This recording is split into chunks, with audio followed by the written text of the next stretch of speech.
Kryetari i Partisë Demokratike ka reaguar për gjendjen e rëndë në vend nga përmbytjet dhe mos angazhimin e strukturave qendrore dhe lokale për të ndihmuar qytetarët. Berisha tha se mbrojtja civile është inekzistente. Kryedemokrati u shpreh se dënon me forcën më të madhe qëndrimin ndaj qytetarëve të prekur nga përmbytjet, qëndrim të cilin e quajti të papërgjegjshëm. Berisha deklaroi se kjo narkoqeveri i vetmi preokupim që ka është të fshehë gjurmët e vjedhjeve që ka bërë. Qindra familje në rrethet Lezhë, Kurbin, Mat, Dukagjin, Shkodër, janë në mëshirën e fatit, kanë përjetuar të merren nga vërshimet e papërmbajtura të lumeve, ujrave dhe narkoqeveria e tëra është në narkozë.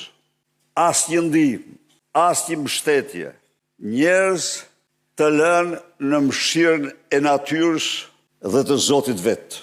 Ajo që quhet mbrojtje civile, ajo është inekzistente. Pra, qytetar të lënë në mëshirën e fatit. Denoj me forcën më të madhe këtë qëndrim të papërgjegjshëm ndaj qytetarëve të cilët po përjetojnë të merret e përmbytjeve të papritura.